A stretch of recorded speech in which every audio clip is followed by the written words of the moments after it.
I read and the audience, I have a solution. Talk does not cook a rice. People have been talking. Okay, you're gonna miss this wonderful solution if you don't listen. I'm G.A. Soda. Hello. In this second last part of this series of racism in South Africa, we will consider a number of... Oh boy, here we go again.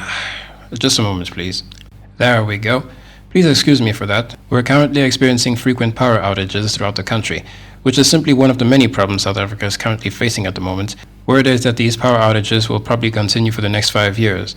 But anyway, as we reach the conclusion of this series, we will discuss the various solutions that people of different groups and associations have suggested in resolving the racial and cultural conflict in South Africa, and subsequently resolving the socio-economic issues as well. I'll also consider those who posit that there is no solution, as it seems that one thing that each side has in common is that you ain't got the answers, man. While there are some who simply say that people should just get over themselves and stop seeing racial problems everywhere, and while that is true, they sometimes also take the extreme and see racial problems nowhere, even when they clearly exist in society. This causes an even greater problem because we will not be able to solve a problem that we have not identified. Now, the best way to solve any problem is to first understand its cause, and so before addressing the solutions, I wish to give a short explanation of some of the main causes of racism in South Africa and what keeps it going.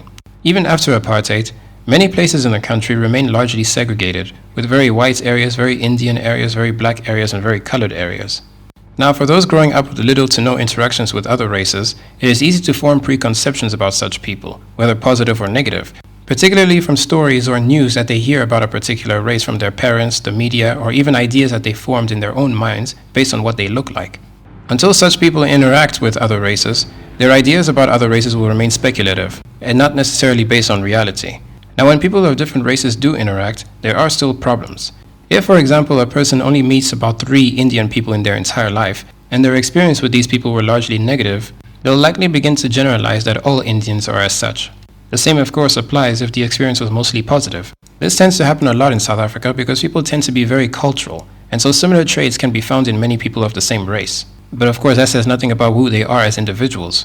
In multiracial areas, however, people tend to have less racial problems because they interact more with people of different races, and thus are exposed to more examples of different people, and thus cannot easily put them all into one box.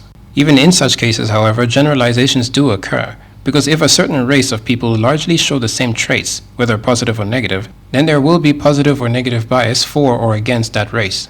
This sort of bias, however, is not necessarily bad until it becomes discriminatory. After all, whether we are consciously aware of it or not, everyone has at least some generalizations of different groups. This is not necessarily good or bad. It is simply how our human minds work in the sense that it is quick to form patterns in everything. Help me understand something. If we're going to live in the same country, but you don't want unity, how do we do it? We never wanted unity. No, I accept what you're saying. Okay. I accept that. That's what you said. Yes. What I'm saying is, then how do we live in one country? Oh, that's very easy, okay? We can live in this country happily if we have proper borders.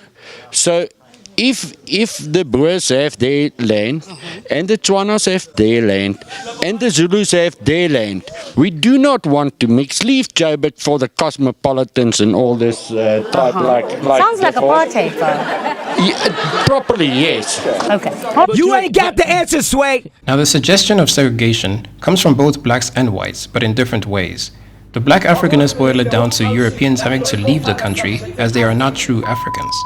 That white immigrants who don't belong in this country. This has a few problems. Firstly, this ignores the fact that over 60% of white South Africans are Afrikaners. Now, one will often hear Afrikaners counter-argue that this is their home too. What they're implicitly saying is that they have no home elsewhere in the world, even if they wanted to leave. Unlike some ethnically English, Portuguese, Italian, or German South Africans, they do not possess passports to return from whence they came because Afrikaners are not only Dutch. They are a combination of different ethnicities, which is why even back in the 18th century, it was difficult for such people to return anywhere in Europe, and ultimately made the South African land their home. In South Africa, at least in the Gold Coast, there has never been enough white men there. If the Gold Coasters at any time wanted to drive them out, and they drove them out, those white men have got England for their homeland. Also consider that having been on their own for so long, They not only develop their own language, Afrikaans, but their own ideologies, culture, and even their own understanding of scripture, with a rather bleak outlook on the rest of the world. One should remember that the Afrikaners regarded themselves just like the New Englanders as a chosen people, you know. This is rooted in the Old Testament, in Protestant religion, Calvinism especially. And in the interior of South Africa, they only had the Bible as literature because of their isolation from the West, from the mother country. Or, well, they were actually cut off from Holland. So they got their ideas directly from the Bible.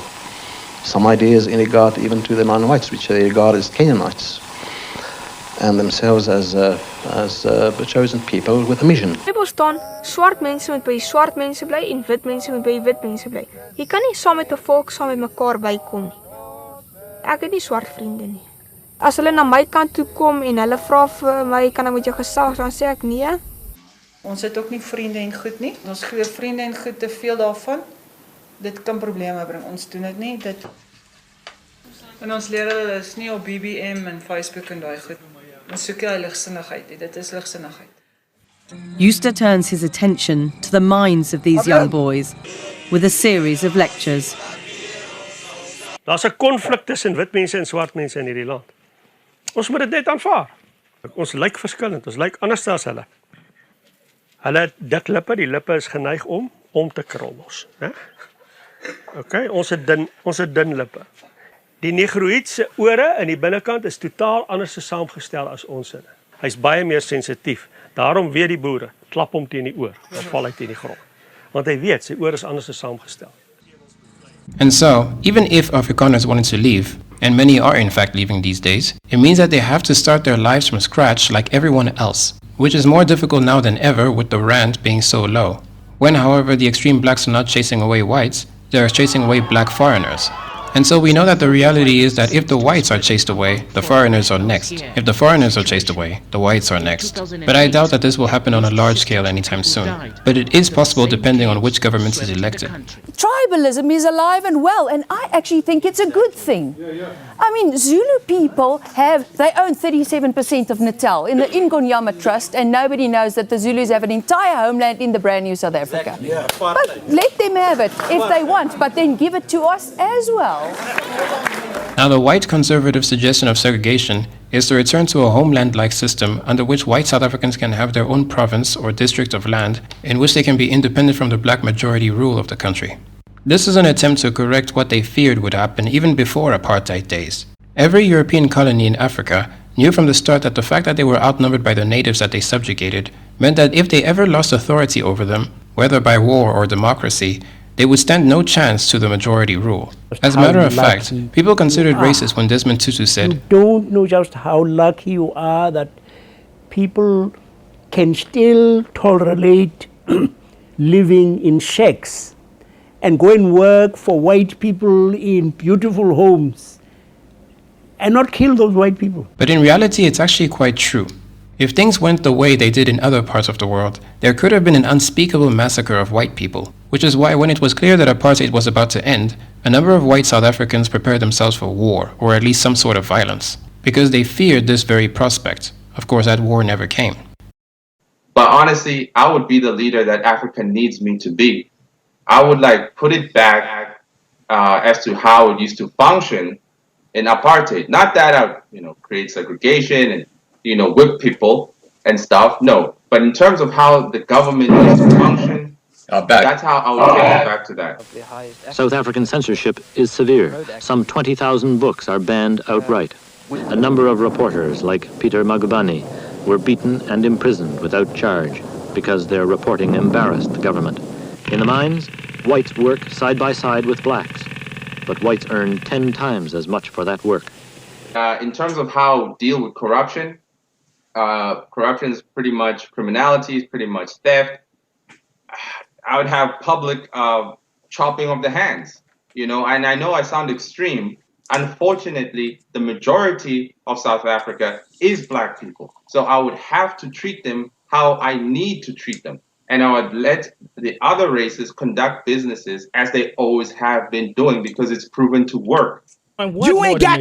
Come on, chill out. You ain't got the answers. Very often nowadays, especially among young people, When people complain about the ANC, they state that it would be even better to return to apartheid days than endure what they are enduring today. What they usually ultimately mean by this is to return the country into the hands of white people, or at least white people who with leadership skills. There may be some people who did not have it so rough during apartheid, but others who ask for apartheid to return do not seem to understand what they're asking for.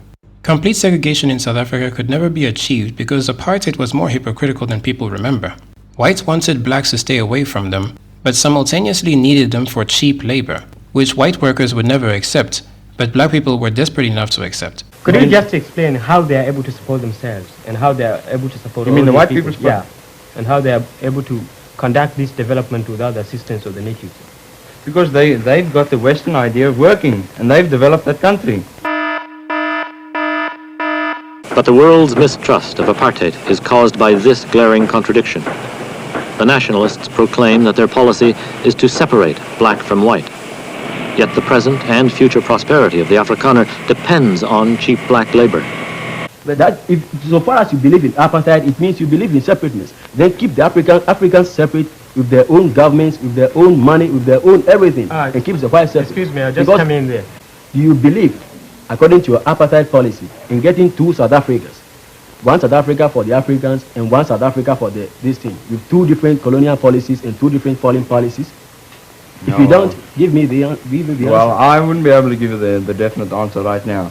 Why? You believe in separateness. And why don't you believe in getting the Africans separate, having their own government and everything, thereby creating two union of South Africas? That's the point. This is only one example, but it is a reminder that although the ANC government is indeed corrupt, the National Party was not squeaky clean either, and even made unlawful arrests of white people who spoke out against the apartheid regime, many of which were murdered during detainment. And so the race of the people running the country changes absolutely nothing in terms of whether they are corrupt or not. There are plenty of allegations that have arisen against the DA, for example, which is a predominantly white political party. A similar solution to segregation is secession. A separate state in the Cape needs to be born out of this. That's the silver lining. Once this ANC government is gone, that's what the minority groups have to do. They need to work together, set up their own state in the Western Cape and further up, wherever the borders eventually are. But if they can do that,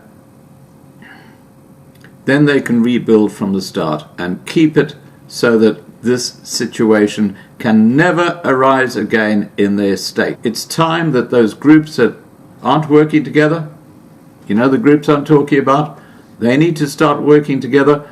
And when the ANC collapses, that's a signal to just set up your own borders and just keep that country safe and rebuild from start and let these stupid friggin' idiots do what they like up in the north. You don't have the answers though. But only some people address the solution as a racial one, as it is mostly a political movement to break away from the ANC's incompetent rule. The Western Cape is one of the most polarized provinces in South Africa, containing the country's wealthiest areas and poorest areas.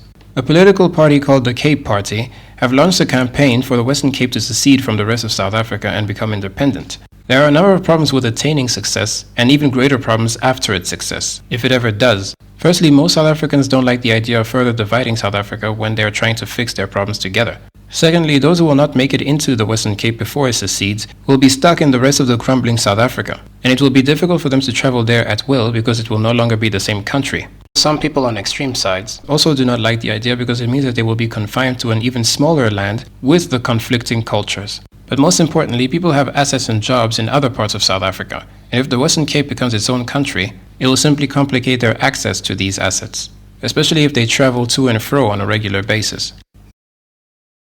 It's very important that I take back the land. You don't give it back to me because it was taken back forcefully under colonialism. So I want to decolonize this country. And maybe if it means that an army of black people in this country take arms, in order to do that, then maybe it needs to happen. But I'm tired of these debates. I'm tired of these debates. Is that progressive or regressive? Now, as we speak, Boers are providing training programs for other Boers in preparation for a potential race war or anarchy. The idea seems eccentric at first, but those of us living in South Africa know that violence tends to occur very suddenly and unexpectedly here. Consider xenophobic attacks on foreign-owned stores, for example. The police are more often than not either complicit in the violence or indifferent, and so the Boers believe that they must prepare to defend themselves in the event of any widespread violence in which they are the targets. Dit is waar. Hier gaan 'n oorlog uitbreek in ons land. So ek kry myself op vir 'n oorlog wat kom. Other whites who are usually from urban areas and wealthy do not see this upcoming war as a reality, and when they do not agree with the Boers who are preparing themselves for war, they are called sellouts by their own people. I'm not going to name that organization. It's an agricultural organization. Oh, okay. Yeah. And it's a shame in South Africa Yeah. that the leader of a white organization turns his back on the leader of another white organization. They don't want to associate with us. Now, you know who you are. You know who you are, sir. And I think you made a fool out of yourself in front of an African guy who are supporting our cause to sow division upon your own people. Yeah. And looking down on other organizations. One must look at the Negro, not as one's equal, but as a child. 'n Swart man het die mentaliteit van 'n 14-jarige blanke kind. Interestingly enough, even the whites who are trying to find a middle ground between the races to work together for the good of the country are also considered sellouts by these conservative whites, though they are also not particularly accepted by extremist blacks. I thought about this very hard and long, and I decided, something has to be done. I think the EFF is the best alternative at this stage to make a dent into the two-thirds majority which the ANC holds at the moment. I support the way EFF approach this thing, or will approach it in the future, to make sure that we reopen the process, do it properly. But once we have transferred the land, or the new owners of the land, there must be mechanisms and plans, business plans, and project managers in place to mentor and assist these people so that those lands are farmed productively. Now, it should be noted that there are both blacks and whites who desire war to let their frustrations out and settle the score once and for all, not fully realizing that war entails killing and death. But if such a war does occur, it will likely only occur if the expropriation of land intensifies. And unlike what many paranoid groups might infer, most South Africans will likely not even be involved, considering that the average South African cares more about making ends meet than about the affairs of other races. The chances of this widespread violence or war are very low, but it is possible if the right party is elected. Therefore, we can only wait and see. But fear-mongering, as many personalities on YouTube and the internet do, does more to intensify the problem than resolve it. Just now I put up a video of the army deployed into white suburbs. Why?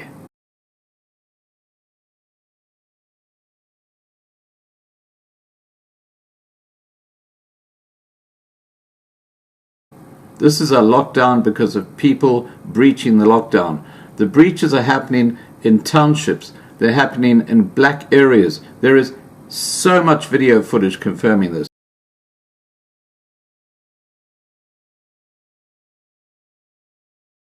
And yet the police are targeting single white people who might be walking along a beach or something like that, arresting them and making them pay a huge fine.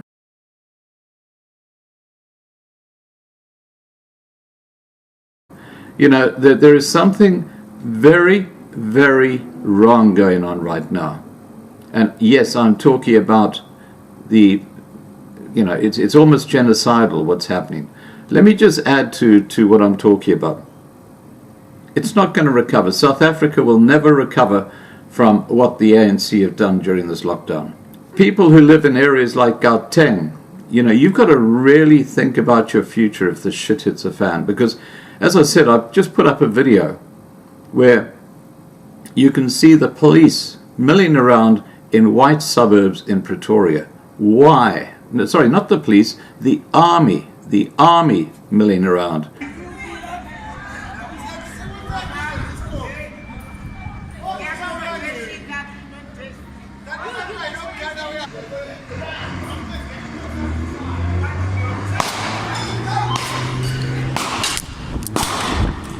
The lockdown is basically a curfew on people from leaving their homes.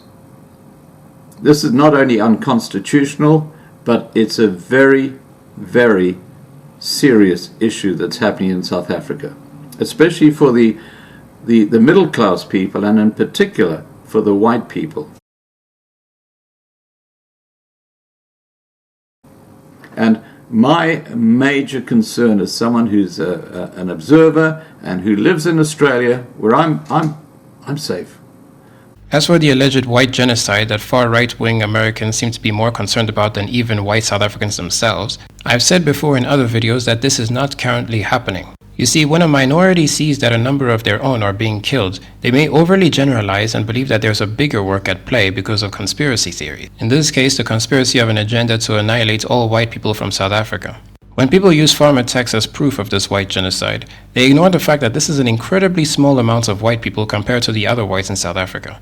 I've covered this in other videos. It is also a very small amounts of people being murdered overall in South Africa, and people murdered overall in South Africa are largely black, with a very small portion of those victims being farmers.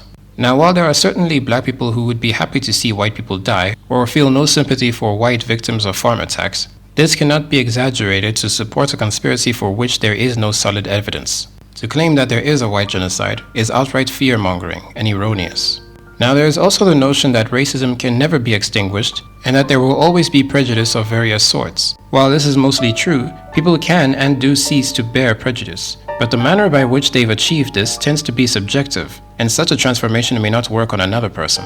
However, generally speaking, it stands for everyone that more positive interaction between people of different races will at least work in favor of eliminating prejudice, as well as a better understanding of the situation of others. Despite the justified criticism of the media, some media shown on television has in fact worked in favor of eliminating prejudice from people, by painting people of different groups in positive lights, though as we know in the past they have done the opposite also. At the end of the day, we are all individuals, and one's race, gender, age, nationality, ethnicity, or whatever does not necessarily mean anything else about the individual. To consider people as human individuals like themselves will at least be a step forward in resolving discriminatory issues. I'm G.A. Sola. Goodbye.